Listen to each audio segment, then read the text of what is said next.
تعلمون علم اليقين لترون الجحيم ثم لترونها عين اليقين ثم لتسألن يومئذ عن النعيم. وقال النبي صلى الله عليه وسلم لو كان لابن آدم واديان من مال لابتغى ثالثا ولا يملأ جوف ابن آدم إلا التراب. رواہ مسلم.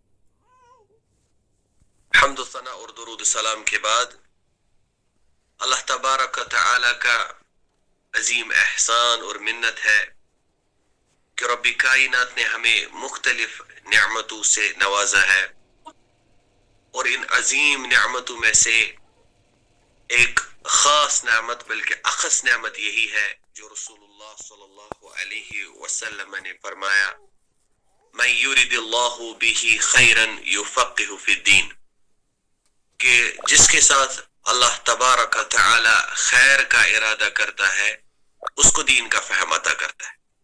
گویا یہ رب کائنات کی طرف سے ایک عظیم منت ہے ہم پہ کہ اللہ تبارک و تعالی ہمیں بار بار اس دینی مجلس میں جمع ہونے کی توفیق دیتا ہے، کیونکہ یہی خیر کی نشانی ہے جو صادق المصدوق پیغمبر محمد رسول اللہ صلی اللہ علیہ وسلم نے فرمایا. بہرحال آج کے اس خیر کا شکر گزار ہم اس طریقے سے بنیں گے کہ ہم کوشش کریں گے انشاءاللہ تعالی قرآن مجید کے ایک عظیم سورۃ التکاثر پہ مختصر غور و فکر کرنے کی، اور میں امید رکھوں گا کہ سب لوگ بالکل دھیان رکھیں گے. سورۃ التکاثر جو سورہ ہے، جو قرآن مجید کا موجودہ ترتیب کے اعتبار سے 102 نمبر سورہ مبارک ہے، کیونکہ ہم جانتے ہیں کہ قرآن مجید کی ترتیب جو ہے دو اعتبار سے ہے. ایک ہے نزول کے اعتبار سے، اور نزول کے اعتبار سے جو پہلا سورہ ہے وہ سورۃ العلق کی ابتدائی آیت ہے، لیکن ترتیب جو ہے، جو مصحف کی شکل ہے آج قرآن کی، اس میں جو ترتیب ہے وہ مختلف ہے نزول کے اعتبار سے. تو جب ہم ترتیب کے اعتبار سے جب ہم یہ ترتیب دیکھیں گے آج موجودہ ترتیب کے اعتبار سے، تو اس میں پہلا سورۃ الفاتحہ فی البقرہ، ایسے ہی آپ جانتے ہیں. تو اس کے بعد 102 نمبر جو سورہ مبارک ہے وہ سورۃ التکاثر 8 آیت کریمہ پر مشتمل سورہ مبارک ہے، جو ہجرت سے پہلے نازل ہوا، اس لیے یہ مکی سورہ بن جاتا ہے. یہ آپ سمجھ لینا کہ مکی سورہ اور مدنی سورہ ہم کن کو کہتے ہیں. وہ سورہ جو ہجرت سے پہلے نازل ہوا ہو اس کو مکی سورہ کہتے ہیں، اور وہ سورہ جو ہجرت کے بعد نازل ہوا ہو اس کو مدنی سورہ کہتے ہیں، اگرچہ وہ پھر مکہ میں ہی نازل ہوا ہوگا، اس کو ہم پھر بھی مدنی سورہ کہتے ہیں کیونکہ وہ ہجرت کے بعد نازل ہوا ہوتا ہے. بہرحال یہ سورہ جو ہے سورۃ التکاثر، یہ ہجرت سے پہلے نازل ہو گیا رسول اللہ صلی اللہ علیہ وسلم پہ، تو اس لیے یہ مکی سورہ کہلائے گا. بہرحال ہم بغیر کسی تاخیر کے شروع کریں گے. رب کائنات کا فرمان، اعوذ باللہ من الشیطان الرجیم، بسم اللہ الرحمن الرحیم، الہاکم التکاثر. اللہ تبارک و تعالی فرماتے ہیں کہ زیادتی کی چاہت نے انسان کو غافل کر دیا. دو چیزیں اس میں سمجھنے ہیں. الہاکم التکاثر، الہ یلہی الہا جو ہے اس کا مراد جو ہے وہ ہے غفلت، غافل ہونا. تکاثر یعنی تفاعل یا تفاغر یا تشارک، جس کا معنی ہے کہ کثرت آرائی سے یا کثرت مال میں جو مقابل آرائی انسان کرتا ہے، جس کا یلغار آج موجودہ دور میں دیکھنے کو ملتا ہے کہ ہر کوئی انسان کثرت کا طالب بن گیا ہے. جو بھی چیز ہے اس کے پاس مادی اخراجات زیادہ سے زیادہ مسلمان چاہتا ہے کہ میرے پاس ہونے چاہیے. تو رب کائنات نے فرمایا اس کثرت کی چاہت نے آپ کو غافل کر دیا ہے. اگر آپ مفہوم سمجھیں گے وہ یہی ہے کہ انسان کی فطرت میں اللہ نے مقابلہ آرائی نہیں رکھی تھی. یعنی جو فطرت ہے ایک انسان کی جس پہ اللہ نے اس کو پیدا کیا، اس کی فطرت میں تھا ہی نہیں کہ یہ مقابل آرائی کرنا. لیکن یہ کس چیز سے ہو گیا؟ جب اس نے مقابل آرائی کی یہ غافل ہو گیا. یعنی غافل ہوتا ہی نہیں اگر یہ مقابل آرائی نہیں کرتا. تو رب کائنات فرماتے ہیں کہ زیادتی کی چاہت نے انسان کو یعنی غافل کر دیا. یہ غفلت میں پڑ گیا اسی چیز سے کہ اس نے مقابل آرائی. یہ ہر کسی چیز میں زیادہ زیادہ چاہتا ہے. اور اس کی نفی رب کائنات اس لیے فرماتا ہے کیونکہ یہ مقابل آرائی جو ہوتی ہے جو مسلمان آج کرتا ہے، یہ اس کو آرام نہیں دیتا ہے. یہ پریشان رہتا ہے، یہ تقدیر کے خلاف سوچتا ہے، یہ تقدیر پہ قناعت نہیں کرتا ہے، تقدیر پہ اس کو اطمینان نہیں رہتا ہے، ہمیشہ چاہتا ہے کہ اس سے زیادہ ہو. اور جیسے رسول اللہ صلی اللہ علیہ وسلم نے فرمایا، لو کان ابن آدم وادیان من مال لابتغى ثالثا، اگر ابن آدم کو 2 وادیاں بھی ہم مال کے دیں گے یہ تیسرا چاہے گا. یعنی 2 اگر یہ اس کے پاس ہے یہ پھر بھی بولے گا مجھے تیسری ہونی چاہیے. ولا يملأ جوف ابن آدم الا التراب، اس کا پیٹ نہیں بھر جائے گا جب تک کہ یہ قبر میں نہ جائے اور قبر میں اس کا پیٹ مٹی سے بھرا جائے گا. یہ انسان کی یعنی جو مقابل آرائی سے اس کو یہ جو بیماری پڑ جاتی ہے. تو یہ سمجھ لینا چاہے یہاں پہ کہ رسول اللہ صلی اللہ علیہ وسلم نے بھی اس چیز کی نفی کی کہ مسلمان مقابل آرائی نہیں کرنا چاہیے، یعنی طلب کثرہ جس پہ فخر کرے، تو یہ اس کے اندر نہیں ہونا چاہیے. بلکہ اس حدیث مبارک پہ غور و فکر کرے، یقول ابن آدم مالی مالی وحلک یا ابن آدم من مالک. ابن آدم ہمیشہ کہتا رہتا ہے، جیسے رسول اللہ صلی اللہ علیہ وسلم نے یہ فرمایا ہے حدیث کہ میرا مال میرا مال. یعنی صرف مال کی باتیں، صرف مال کے متعلق سوچنا، صرف مال کے لیے تدبیریں کرنا، صرف مال کے لیے پلاننگ کرنا، صرف مال کے لیے یعنی اولادوں کی جھوٹی قسمیں کھانا وغیرہ. تو رسول اللہ صلی اللہ علیہ وسلم اس کی نفی کرتے ہوئے فرماتے ہیں وَهَلْ لَكَ يَا ابْنَ آدَمِ مِن مَالِكَ، اے ابن آدم آپ کے مال میں سے آپ کا ہے کیا؟ کیوں؟ اِلَّا مَا أَكَلْتَ فَأَفْنَيْتَ، سوائے جو آپ کھاتے ہو اور وہ فنا ہو جاتا ہے. جتنا آپ کھاتے ہو یہ آپ کا ہے. اَوْ لَبِسْتَ فَأَبْلَيْتَ، جو آپ پہنتے ہو پھر وہ پرانا ہو جاتا ہے، وہ آپ کا ہو گیا. اَوْ تَصَدَّقْتَ فَأَمْضَيْتَ، اور جو آپ صدقہ کرتے ہو دنیا میں اور اس کو پھر آخرت میں پا لیتے ہو. ان 3 چیزوں کے علاوہ آپ کا ہے کیا جس پہ آپ یعنی کہتے ہو کہ میرا مال میرا مال؟ کیونکہ اگر آپ اس پہ دنیاوی اعتبار سے بھی غور و فکر کریں گے تو مسلمان اگر زیادہ یعنی کثرت مال چاہتا ہے تو پھر یہ مر جاتا ہے، اس کے بچے اس کے بچے اس کے بچے، پھر پتہ نہیں کون لے جاتا ہے یہ اس کی پراپرٹی. تو یہ اس کی کیسے بن گیا؟ تو یہ اس کے لیے حرام کیوں کھاتا ہے؟ اسی لیے رسول اللہ صلی اللہ علیہ وسلم نے فرمایا آپ کا بس اتنا ہے جو کھاتے ہو، جو آپ نے پہنا اور جو آپ نے صدقہ کیا، یہی آپ آخرت میں پالو گے. تو اسی کے لیے اگر مسلمان شکر گزار بن جائے گا اللہ اس کو برکت کرے گا. لیکن جب ہم مقابل آرائی کرتے ہیں، اسی سے ہم پریشانی میں پڑ جاتے ہیں، اسی سے ہم حرام کا سوچتے ہیں جس کی وجہ سے ہماری زندگی خراب ہو جاتی ہے. جیسے رسول اللہ صلی اللہ علیہ وسلم نے فرمایا کہ 2 بھوکے بیڑیوں کا ایک بکریوں کی ریوڑ میں ڈالنا اتنا زیادہ نقصان دہ نہیں ہوگا. حالانکہ وہ نقصان دہ ہوگا لیکن رسول اللہ صلی اللہ علیہ وسلم نے فرمایا اتنا زیادہ نقصان دہ نہیں ہوگا جتنا ایک انسان کی دنیاوی چاہت اس کے دین کو خراب کر دیتی ہے. تو یہ آپ سمجھ لینا چاہیے.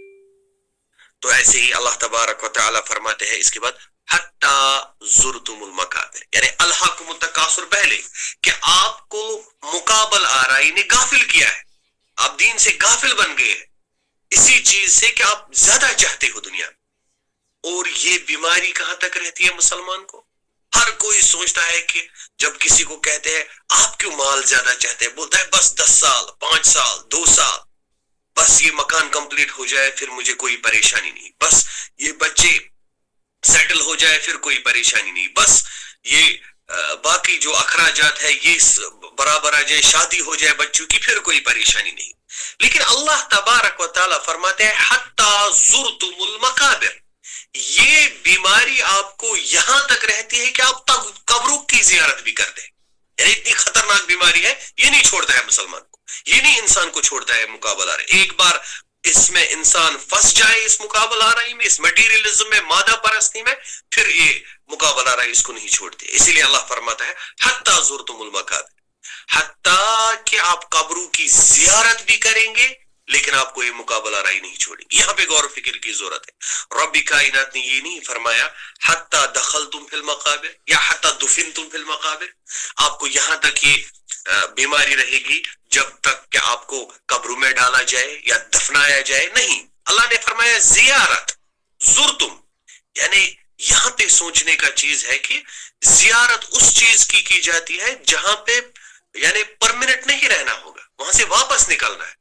تو مراد ہے اس چیز کا کہ انسان یہ نہ سوچے کہ چلو میں مقابل آرائی کروں پھر قبروں میں مجھے دفنایا جائے گا اور معاملہ ختم. نہیں, بلکہ آپ کو اس کے بعد یہ قبر کی بس زیارت کرنی ہے, اس کے بعد آخرت کے لیے رواں دوا ہونا ہے. اور آپ سمجھ لینا کہ جب آپ کو آخرت کے لیے نکلنا ہوگا قبر سے تو آپ کا معاملہ قبر میں ہی ختم نہیں ہوتا, یعنی آپ کو جواب دینا ہے اللہ کو کا. اور اس کے بعد رب کائنات فرماتے ہیں کلا سوف تعلم. کلا یہ زجر ہے, نفی ہے, رب کرتا ہے اللہ, یعنی کلا ہرگز نہیں. یہ ہرگز نہیں کیا ہے, یعنی اللہ تعالیٰ فرماتے ہیں کہ جو آپ یہ کرتے ہیں, یہ مقابلہ آرائی جو کرتے ہیں, جس پہ آپ فخر کے لیے چاہے کسی بھی چیز میں ہو, پیسوں میں ہو, گاڑیوں میں ہو, مکان میں, دکان میں, اولادوں میں, جاوا حشمت میں, ہر کسی میں انسان چاہتا ہے کہ زیادہ ہونا چاہیے. اللہ تبارک و تعالیٰ فرماتا ہے کہ اس کی کوئی حیثیت نہیں. جیسے آپ دیکھو آج مسلمان کیا کہتا ہے, گاڑی ہوگی, اب میں دوسری ماڈل لاؤں گا, کس لیے؟ اس لیے کہ لوگ کیا کہیں گے. اب مجھے دوسرا ماڈل مکان بنانا ہے, کس لیے؟ اس لیے کہ لوگ کیا کہیں, یعنی فخر کرنے کے لیے کرنا ہے, ورنہ اس کی ضروریات برابر ہوتی. اس کے پاس اچھی گاڑی ہے, اس کے پاس اچھا مکان ہے, اس کے پاس اچھی زمین ہے, تو پھر بھی جب یہ اس میں ماڈیفیکیشن چاہتا ہے, اس کے پاس اپنی استطاعت نہیں ہے لیکن حلال حرام کا کچھ تمیز نہ رکھتے ہوئے کرتا ہے, آگے نکلتا ہے. اللہ تعالیٰ فرماتے ہیں کلا, یعنی اس کی جو ہم کہتے ہیں کہ اللہ تعالیٰ اس کو اسٹرانگلی اپوز کرتا ہے کہ جو آپ کرتے ہیں اس کا کوئی نتیجہ نہیں ہے.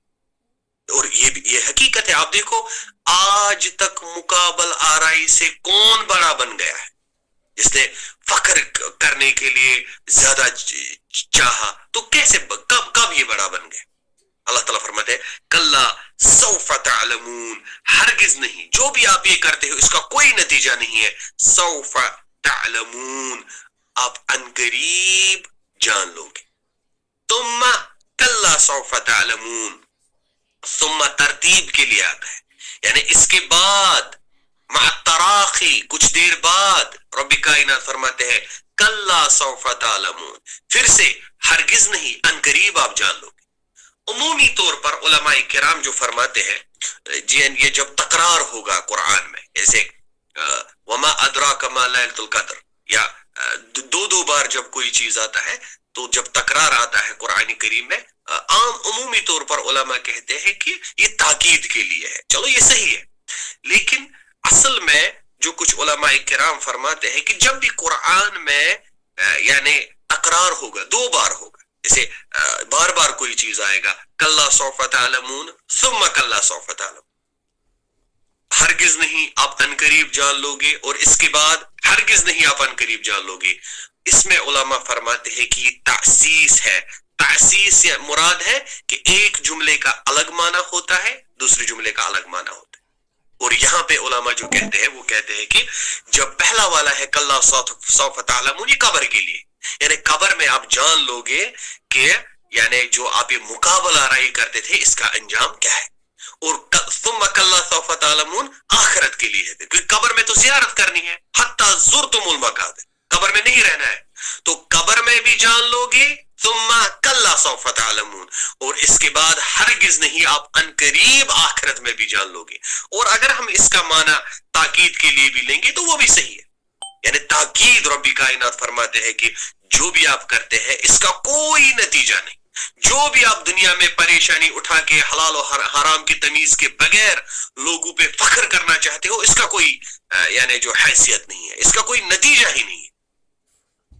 اللہ تعالیٰ فرماتے ہیں کلا لو تعلمون علم الیقین، اللہ تعالیٰ فرماتے ہیں کہ پھر سے تیسری بار ہرگز نہیں، یعنی جو آپ کرتے ہیں اسٹرانگلی اس کا رب کائنات اپوز کرتا ہے کہ اس کی کوئی حیثیت ہی نہیں۔ کیا؟ لو تعلمون علم الیقین، اگر آپ کو علم یقین ہوتا۔ یہ علم جو ہے اس کے درجات علماء کرام جو فرماتے ہیں یہاں پہ، ایک ہوتا ہے علم الیقین، دوسرا ہوتا ہے عین الیقین، دوسرا ہوتا ہے حق الیقین۔ یہ آپ سمجھ لینا۔ علم الیقین میں ایسے مثال دوں گا آپ کو کہ اگر میں آپ کو اس درس میں کہوں گا بحیثیت ایک طالب العلم، بحیثیت ایک مدرس کے، کہ مثال کے طور پر کہ اگلی بار جو یہاں پہ درس دیں گے وہ دکتور عبداللطیف کندی صاحب دیں گے، تو یہ ہو گیا علم الیقین، کیونکہ مدرس نے کہا، خطیب صاحب نے کہا، تو آپ یہ نہیں سمجھیں گے کہ جھوٹ ہے، آپ کہیں گے ٹھیک ہے بالکل انہوں نے کہا تو جھوٹ نہیں ہوگا۔ علم الیقین، میں نے آپ کو یقین کا علم دیا۔ جب آپ یعنی کسی ڈیٹ کے لیے میں بتاؤں گا کہ وہ آئیں گے، جب وہ ڈیٹ آ جائے گا آپ دیکھیں گے اس کو مجلس میں، یہ ہو گیا عین الیقین کہ آپ نے اپنی آنکھوں سے دیکھا، آپ یقین ہو گیا آپ کو۔ لیکن جب وہ پھر درس دیں گے وہ ہو گیا حق الیقین، اب اس میں کوئی بھی یعنی جو ہے شک نہیں ہے۔ تو ایمان کے بارے میں بنیادی طور رب کائنات ہم سے علم الیقین کا مطالبہ کرتا ہے، کیونکہ ہم نے تو ابھی تک آخرت نہیں دیکھا، جنت نہیں دیکھی، جہنم نہیں دیکھی، تو ہمیں علم الیقین ہوئی ہونا چاہیے اس دنیا میں۔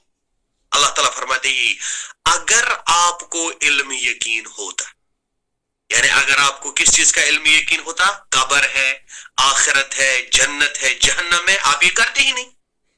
تو رب کائنات اسی لیے فرماتا ہے میں کلا لو تعلمون علم الیقین، میں پھر سے اس کی نفی کرتا ہوں اگر آپ کو علم یقین ہوتا قبر کا، آخرت کا، جنت کا، جہنم کا، اپنے جو ہے انجام کا، تو لترون الجحیم، اب آپ کو ہے ہی نہیں، یہ اس کا جواب نہیں ہے۔ بہرحال یہ ایک عربی کا ایک بڑا قاعدہ ہے، اگر میں یہ سمجھانے لگ جاؤں گا یہاں پہ کہ یہ لام جو ہے یہاں پہ یہ حرف امتناع الامتناع ہے، لیکن بہرحال جو عربی جانتے ہوں گے آپ میں سے الحمدللہ ان کو سمجھ آیا ہوگا، لیکن یہاں پہ میں آپ کو اب یعنی عام زبان میں ہی سمجھاؤں گا کہ یہ لترون الجحیم جو ہے یہ اس کا جواب نہیں ہے، یعنی کلا لو تعلمون الیقین، لیکن اس کا جواب محذوف ہے۔